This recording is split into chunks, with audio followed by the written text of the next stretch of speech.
Hello everyone. Thank you for joining us today.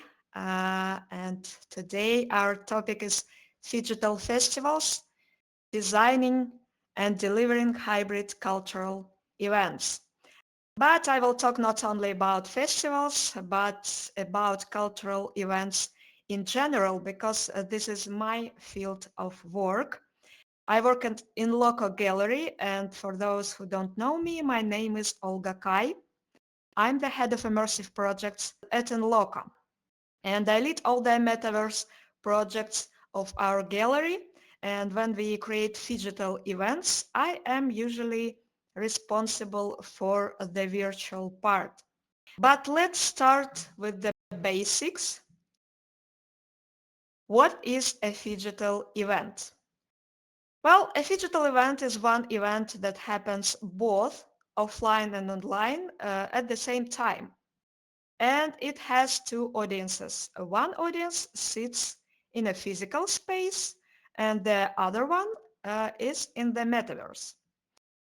And today we will talk specifically about the metaverse, so-called social 3D spaces, because I don't want to talk about Zoom calls or simple live streams, because from my point of view, it's a different type, completely different type of online presence and online events. So, all right, let's continue. Why phygital? Why make phygital events at all? After working with them for about, I guess, 3 years, 4 years already, I found a few reasons. Maybe you have, your own ideas too, so I'd love to hear them. Please write them in the chat or unmute yourself and speak with your voice. But first point, when you combine online and offline events, you can get, this kind of synergy effect. For example, our gallery events take place in Dubai. I mean, physical gallery and physical events. But not everyone can come to Dubai in person, right? So you have this chance. You can still join us here in the metaverse from everywhere. And the phygital format just allows us to move from a local event to a global one. And when it happens, the event has a much bigger chance to get attention. I mean, from media, from the global audience, and also on social platforms, because it's not local, it's global. Yes, and in our case, a lot of things happen offline, and we also have a specific audience there. But we also do many things virtually online, right? So for example, our monthly meta talks and our regular meetups with people from all around the world, parties, panel discussions, all of that.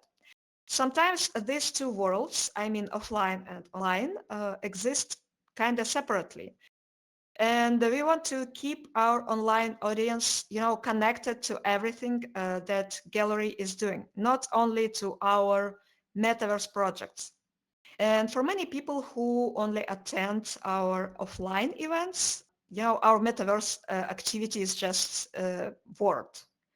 I mean, they know we have the metaverse, right? But they don't know what it actually means. They don't understand what is happening there. And this is why we built this kind of a bridge between them and keep everything synchronized, connected. Also, for partners and curators, for example, at a fair or a festival, this format is also very attractive because it feels, fresh and original. Digital events are still rare, right? So if you position yourself only as a physical art gallery, you just don't attract as much attention because, okay, it's physical art gallery, so it's nice, but still, what else? When you say to festival organizer, hey guys, by the way, we also have a metaverse space and we can create a digital event as part of your program. yeah, it becomes exciting for them. They're like, wow, it's something fresh, it's something new. And your chances of being invited or highlighted just become much higher. Yeah, and sometimes it's just part of your artistic vision. It's just you simply want to experiment. This is honestly also my case. I just love this Phygital thing. I'm deeply, fascinating by the idea of blending reality and virtuality more closely. And because it's so new, I really just want to contribute to it. Yes, of course, there is a reason why not many people work with this digital format, because the sad truth is it's just actually quite difficult. Yeah, one big challenge is technical challenge, because ideal digital event should feel seamless, almost like as if the technology disappears. Because we people who work in XR and with metaverse thing, we have a lot of patience. We don't get frustrated easily because we know what it is when suddenly everything is broken and you don't know what to do. But offline audiences are just different. They get frustrated very quickly when they don't understand what is happening, and when the experience is not smooth as it should be. The second reason is that you need to design a narrative that works well for both audiences. Everything has to work on both sides. The story, the interaction, the communication, and this is a very difficult task. And the last point, in an ideal world, a hybrid format should add something. There should be some kind of extra value that appears because this event is hybrid. I don't know, it can be a benefit or an emotional layer or a real wow moment. It just should bring something that an offline or a pure virtual event just cannot offer. And let's talk about the types of hybrid events. For myself, I divide them into two big groups: a conversational format and an experiential format. One is focused on speaking and the other on experience or action, any kind of action. Let's look at some cases and see what works and what doesn't. I'll start with a set examples.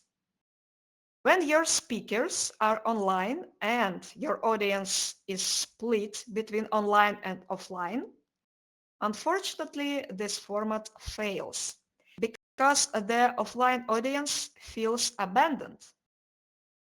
Everyone is interacting inside the virtual space, and this offline group just feels excluded. And on this slide, you see our case. We were not hosts, but we participated. It was a roundtable event about avatars, something like avatars as a hero's journey or something like that. And we had a virtual audience, and at the same time, we had a moderator who was sitting offline with the offline audience. There were I don't know, about 10 people, and this moderator was fully focused on the virtual room, speaking to online guests, managing online speakers, and the people in the physical space, they were simply watching a screen. So it was very boring for them. So yeah, this format fails, unfortunately, and the opposite situation also doesn't work very well. This is when the event happens offline. The speakers are offline, the audience is offline, but also people in the metaverse gather just to watch it like a live stream. Yeah, and this image is not from my own project, of course, But just imagine something like Mark Zuckerberg giving a keynote and he's on stage and talking to a physical audience, right? And we all gather in the metaverse just to watch it on a virtual screen. And now imagine that instead of Zuckerberg, you have a regular speaker and a regular event. I mean, no big announcement. It's just like, let's imagine it's just a meta talk and the speaker like me. For online participants, it's just watching someone else's offline event. It's also very boring. And yeah, now let's talk about the setup that actually works. It works when speakers are both online and offline, and audiences are both online and offline. So you have your offline speakers sitting in the physical space, and they are in real dialogue with speakers who join from the virtual site. It's like a two-way conversation between them. For example, imagine offline speakers who are skeptical about virtual worlds and online speakers who fully believe in the metaverse. Yeah, that this makes the event engaging for everyone because each side feels like a full participant and the two audiences and speakers can communicate with each other in real time. So yeah, here on the slide is one of our events. This is my colleague Anastasia with the mic. Yeah, it worked. It worked pretty well.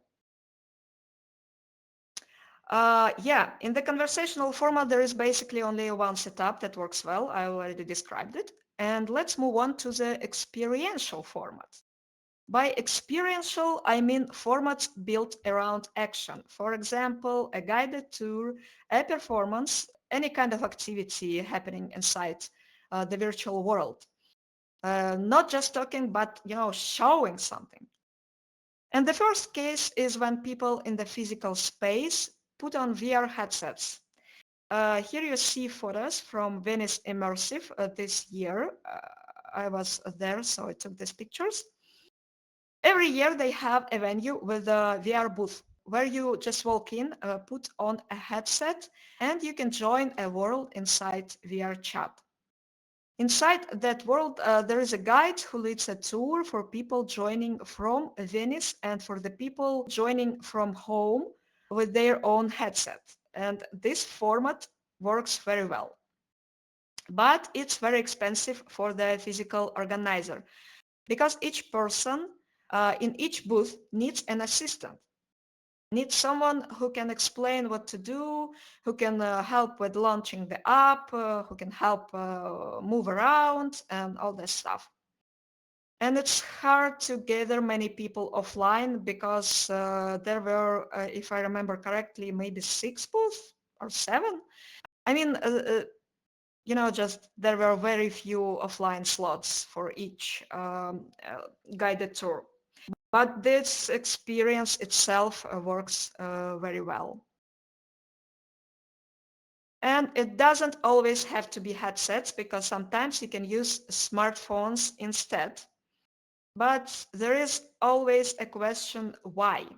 Why should they join with their smartphone, right? And I know only one real reason for that. The audience, people there must be there must be an interactive mechanic, right? Something they can do only on their phone, and this should immediately change what they see on the big screen. For example, in this project, it's our project, Inloco Gallery, you could pull out these container compartments and the whole environment on the screen would change. So people could try it and it was fun. The main idea of all of this is very simple. It should be personal, direct interaction, something that makes the audience feel involved. Another format is this one, and it's not an Inloco event. It was created by my colleague, Maria Kabikova. She has a studio which also developed all of Inloco's virtual worlds. This was a performance happening simultaneously in 2 formats, offline at a contemporary art museum and online inside VR chat. The group plays experimental avant-garde music. And how did it work? The group performed live in the physical space. Next to them were large screens showing VR chat, showing what was happening in the virtual version of the performance. And inside VR chat, we had custom avatars just representing the band. I mean, there were other people inside of these avatars, not the actual band. And we also had dancers. The environment kept changing. The theme was a factory, industry, so the virtual scene shifted throughout the performance constantly. Why is it not ideal? Because the offline audience was not fully engaged. They saw the screens, but they watched everything from the outside. And yeah, by the way, those screens were not large. They were like pretty small, like usual, like regular TVs, you know? So yeah, there was no interaction at all, fortunately. But the next format does work, but still not perfectly. It's a format where the offline and online parts are connected not only by narrative, but also by interaction. And yeah, let me tell you about another project by Maria. This is a performance called Dreamology.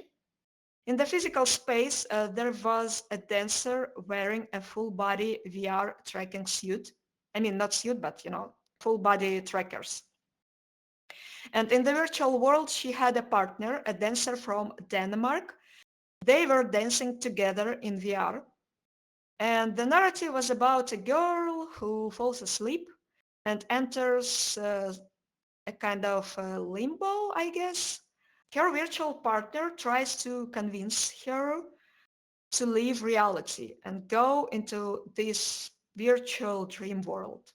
And at the same time, in the offline space, she had a second partner, a real dancer without a headset, who tried to keep her in the real world.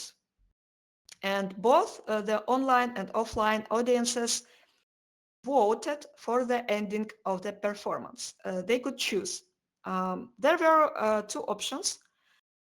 The main character could follow her virtual partner into this, kind of dream world, or she could stay in reality.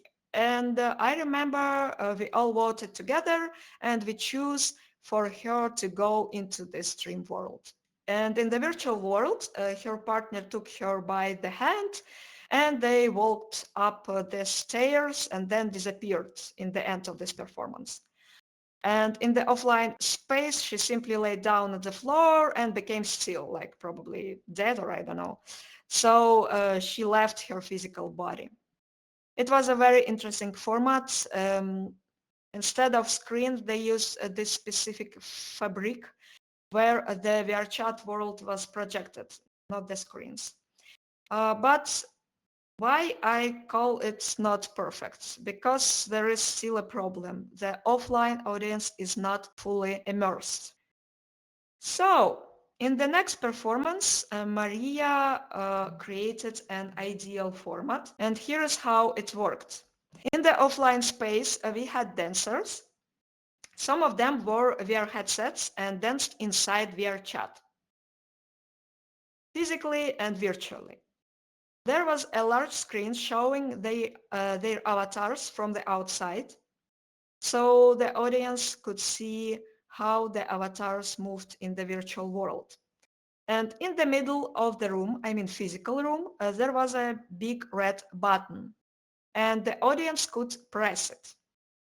Every time someone pressed this button, the entire environment in VR chat changed. And the dancers' avatars changed and the music changed too. So the dancers had to adapt instantly and dance the way their new avatar would dance. For example, first you're Sailor Moon, 2 minutes later you're a cow, then you're a chair, then something else, and you have to improvise and dance. And it was very fun and very engaging. And also there were, a few VR headsets in the physical space, so people could put them on just to look inside the worlds. So they could see it not only on the screens, but also in VR. And this format worked really well. That was hard technically, but yeah, it worked amazing. All right, sometimes things can be much simpler actually. Interaction doesn't have to be technological always, because a host can create it just through communication and participation. And here I want to show you an example. It's our Inloco closing party from last year. We had a party both online and offline in the physical space. It looked like a normal event, a DJ playing music.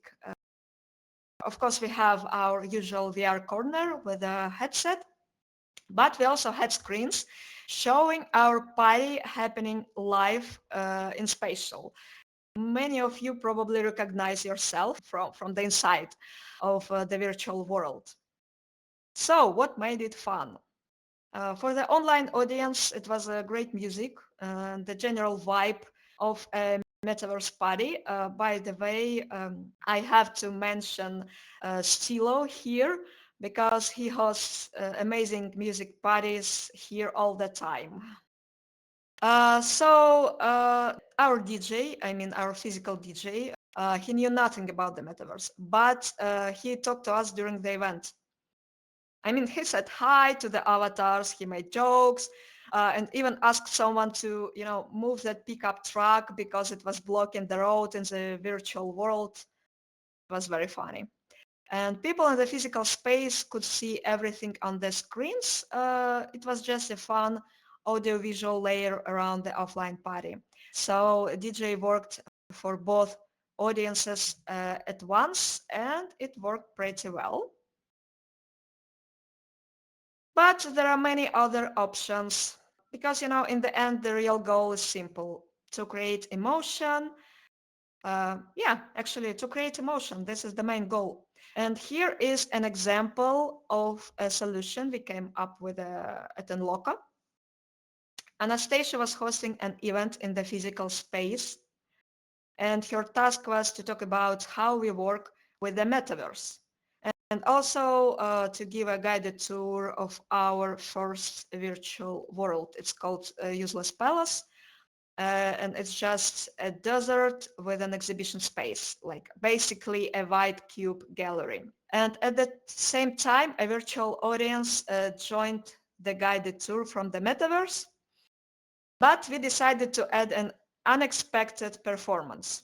Maria and I joined the world and suddenly started, vandalizing the space. First, we added a feature that allowed the gallery to catch fire. And then we began taking a painting of the walls and just throwing them outside. And we were saying things like, it's boring to show art in the metaverse like this. It's too boring. Like, let's destroy it completely. So we pretended that the creators of the world had forgotten to lock the artworks. And now we were just exploiting this mistake, this kind of bug. And that was so much fun because everyone was shocked. People froze. This, twist completely changed the mood. There was a sense of a scandal, I don't know, surprise, tension.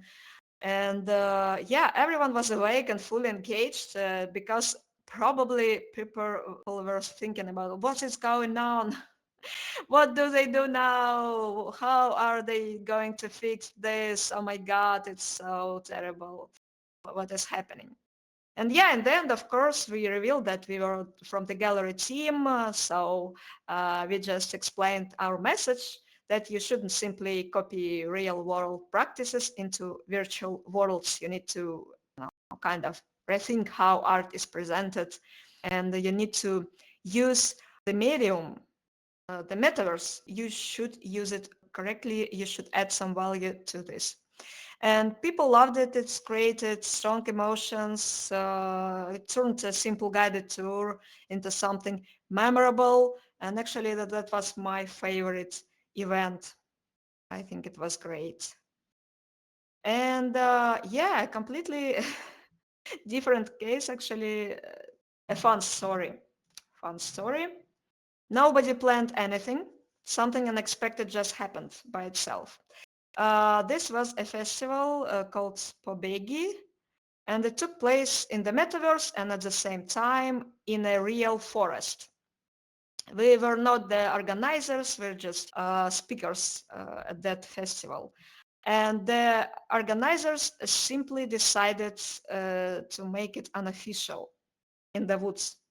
In the middle of the event, we were performing in the metaverse, and the virtual world was projected onto a sheet in the forest, and it all looked like an art festival installation, I don't know. But suddenly, during our performance, local residents saw this activity in the forest and just called the police. So the police arrived, and at that moment we were still in the metaverse. And we only heard someone say, like with a panicked voice, run, run. And the entire offline part of the festival started, run in all directions. It was completely unexpected. We in the metaverse, of course, didn't need to run anywhere, but it was so much fun. And we joked the next time we should add virtual police avatars to make it a full performance piece. By the way, this year they decided to host only virtual events without forests and all that stuff. Yeah. As I said earlier, in an ideal world, you always want the ideal emotional outcome. But in reality, it doesn't always happen, unfortunately. But even if you don't fully achieve that emotional impact, that emotional goal, this event can still accomplish its purpose. And here is an example from Inloco. This was one of those festival where we participated, and we decided to recreate our inflatable frame from the metaverse. We have another virtual world, and we have the same inflatable frame with a video playing inside it. So we built a physical version and placed a screen inside. And on that screen, we were reading philosophical texts. So while people around us were dancing, please don't ask why. It was also a performance. There was a problem. The offline audience didn't realize we were real people. They thought we were kind of NPCs, something like just animated avatars. They just didn't realize we were real people. And they didn't understand it was a live performance as well. But still, they loved it. They took a lot of photos. And our installation appeared everywhere on social media and just media. So visually it was very striking, as you can see here. And after the performance ended, people could take a joystick and walk inside the virtual space themselves. So yeah, the outcome was not exactly what we planned, but in the end it worked. We got great PR reach, mentions, a lot of attention.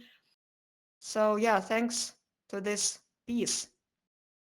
And here is another festival where we made something real fun.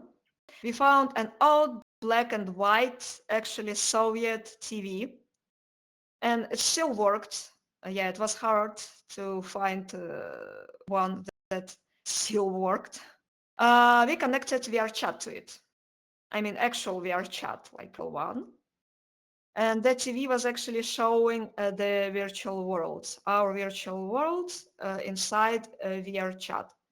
And when people in the offline space turned this knob on the TV, it triggered interaction inside the virtual world. So our virtual container started switching between compartments.